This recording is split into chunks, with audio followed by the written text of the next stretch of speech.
Christians can work inside the system to accomplish God's tasks. Well, Dan was a missionary with the Pocket Testament League. His assigned mission was evangelizing the Soviet Union during the Cold War. One time he was traveling on a train and he began a conversation with a fellow passenger. As time passed, they discussed what a relationship with Christ meant. And when the train stopped for an extended stop at a station, the fellow passenger invited Dan to lunch in a special area of the station.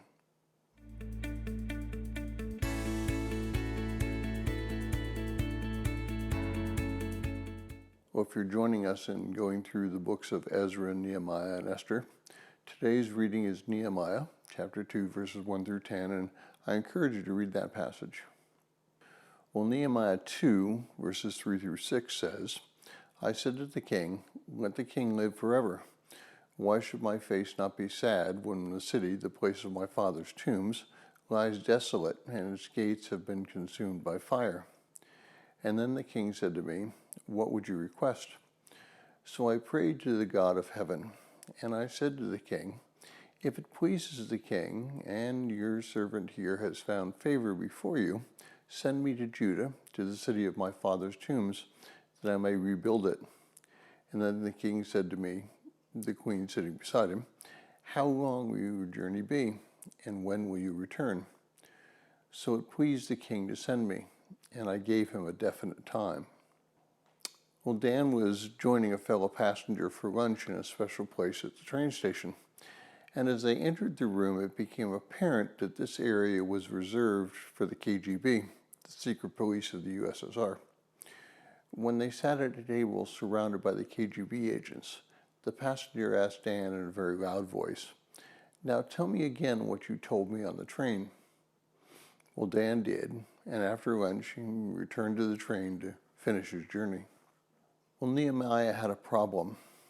The king had asked him why he was sad, and Nehemiah's answer would either lead to disaster or to success.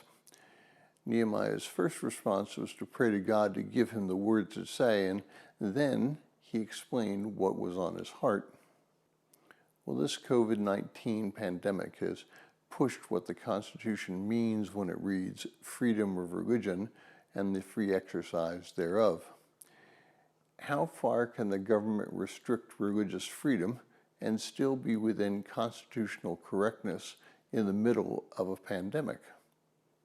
Well, in California, the governor decreed that a person could not sing in church. Many states, including California, restricted indoor meetings to 10 or less. Some even attempted to prevent people in closed cars from gathering. Some pastors and congregations rebelled. Others capitulated. Which one was correct? The answer is all who followed God's will. Now, what I'm about to say may sound strange, but God had a desire that each congregation pray about what their responses should be. To make such a decision without prayer would be foolish. God wanted some congregations to buck the system when the rules were too onerous. Others were to provide a witness that was compliant with the law but offer a viable alternative.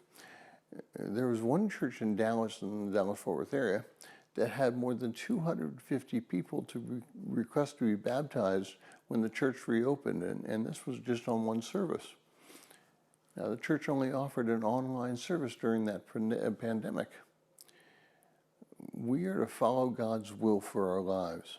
Some may join us on our path, and others may have another path.